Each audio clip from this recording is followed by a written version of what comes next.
Thanks indeed for your time. No problem. So finally we met, but actually this is our first meeting and I think not last meeting. Exactly.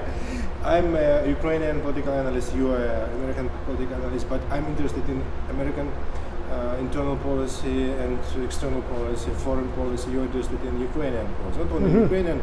I mean, I think in post-Soviet situation. Right.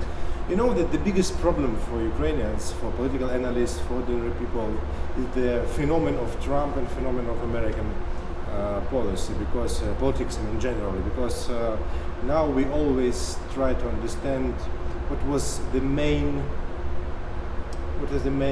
criteria for the success story of Trump. Because success story of Trump candidate for presidential campaign, and now the next second term of Trump, this is different can be success story. So what was the main criteria and the main success of the Trump candidate? Why he succeeded? Because a lot of people in Ukraine thought that Hillary Clinton would be the president, but we failed. What was his phenomenon? Well, I think the Trump election has a lot in common with the recent presidential election Ukraine had. Yeah. You had a similar person, not a politician, very outside of politics. And I think it was a unique time, the same as it is here in the States, where people were saying, we've had enough of politicians. People who spent their entire life making promises and not fulfilling them. Let's give something else a shot.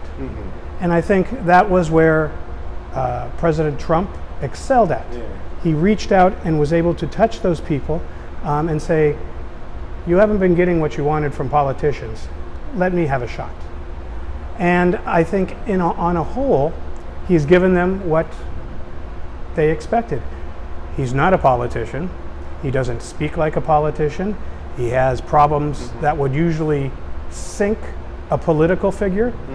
But since he's not, he's able to bounce and rebound from those in a different way. I don't think it works in every country, or even if it would work here again after Trump. But I think the people in Ukraine were looking for a similar type of thing. We've tried the politicians. We've tried the diplomats. We've tried this. Let's give this person a shot. If he doesn't work, we'll vote him out. That was, Abraham Lincoln in the States did the same thing. He freed the slaves. He didn't know if it was legal, but he figured if the people don't like it, they won't re-elect me. But he got re-elected. So I think, in a democracy, that's the greatest thing, is you can try different things. If they don't work, then we'll get somebody else to do it. And I think that's where Ukraine and the United States, and I think in a lot of other countries around the world, we're facing that thing, that same question. It's not working, it hasn't been working. Or we're just treading water, we're not getting any better, I don't see a change. So I think they tried to change. They voted for change. And this is my second actually question about the tactics of the strategy President Trump, not candidate Trump, because this is a quite different way of acting, I think. So if we speak about President Trump, what he will use now to become a president for the second time? I'm not speaking about Hunter Biden, about these things. I speak with you as an independent analyst. What the biggest success can be in the future as a president for the next second term? Well, there's an interesting thing going now. Historically, the African American vote in the United States has gone heavily Democrat, usually 90% of the vote. President Trump and his campaign are focusing heavily on getting more of the African American vote, which most Republican presidents and Republican candidates would not. They're spending a lot of time on digital platforms, focusing on that particular group. That is a change from candidate Trump to President Trump. Now he has the reason to do that. The unemployment level for African Americans in this country is at an all-time low. It's never been lower. So I think there's an opportunity for President Trump to reach out to this group of people who have traditionally not been supporters of his or Republicans and kind of get them. And what is about foreign policy? In Ukraine, some experts say that, look, North Korea, Afghanistan, Syria, I don't know, Ukraine, all these things, they are very important. How really foreign policy is important for ordinary voters in the United States? You know, for most Americans, the primary problem, when we look at polling right now, is immigration, health, homelessness. We have an ever-growing problem with people who are homeless, and foreign policy measures kind of fall to the bottom. It's a big change from when we were talking maybe 40 years ago during the Cold War. Ronald Reagan won because of foreign policy against the Soviet Union and in Iran. The foreign policy for the Trump as president can be measured up in one word: nationalism. He puts the needs of the United States above anything else, which is almost opposite of what you would think when it comes to, you know, diplomacy and things like that. He's reached out to Germany and France and said, "You want NATO? Pay more. We've been paying a lot. It's now time for you." And Americans like that.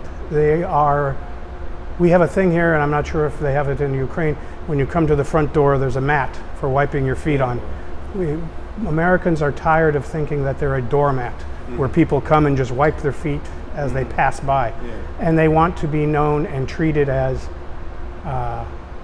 if not as a superpower, as an important player, an important partner. Don't just come to us for a check. Come to us so we can work together on an equal level of footing. You pay, we pay, that's how we want to do it. And I think that's his foreign policy in general. Not to say he hasn't made some mistakes. I think the North Korean issue has been somewhat of a failure for him. But basically, how can you have diplomatic workings with a person who's insane, who's crazy? He made a historical move. Yes, he tried. He very much tried, and I think he was hoping that trying would help. But it didn't work. But you can fault him. But exactly.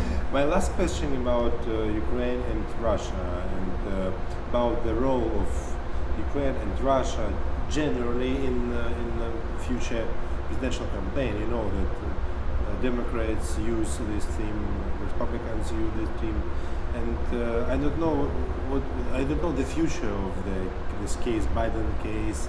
I don't know the future who actually win these primaries in Democrats, Sanders or Biden. Despite all these political results, how important the Ukrainian issue and Russian issue, because this Putin-Trump relations, American-Russian relations, is very difficult to analyze, even in Ukraine. Right. How you personally estimate the future of this topic and the importance of this topic for the presidential campaign in the United States? Now, and I think this is important for people in Ukraine to understand. There's a bond between, I think, Ukraine, the United States, and their role of how Russia treats them. The role of Russia meddling in American elections, I don't think necessarily was to elect Trump, but it was to cause division amongst Americans, which they have done very, very well. The same is in Ukraine. I don't know if they moved to elect somebody in particular, but they want to keep the people divided. And I think that is something Ukrainians and Americans have in common, is a common foe of Russian interference, Russian imperialism, wanting to drive strife between Americans, drive strife between different Ukrainians. And I think that is something that we have in common. We can look at it and say, we have a bond here. This is something we don't want. We're independent people. We're an independent country. We don't want Russian interference. So I think both countries have to keep an eye on the Russian, the Putin imperialism, and push back when we can. You can't always be putting your finger in the eye of the bully doesn't always work. But I think making sure you call them out when you see problems is the important thing.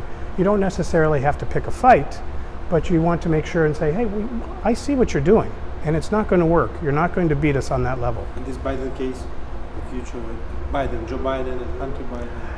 That is going, if the election... I mean, both parties use it, you know? Oh, I think Trump will use it heavily. I think, I mean, it's a, you know, this is a problem of a father and his son. I think if Joe Biden could go back in time, he would have told his son, don't do this. But, you know, if you have any kind of children, you want them to succeed. I think, you know, looking back at it now, probably his role was nothing more than a way to get towards the vice president at the time, United States. And I think it was a problem. I think Democrats think it's a problem. And I think it's going to be, if Joe Biden does get the nomination, I think it'll be a big issue. It won't be the only issue, but it will be a big one. It's very interesting. It's very interesting for us, for Ukrainians, to understand your vision, American vision of the problem. Thank you for your thank you for your time. And see you later. Take care. Thank you. Thank you.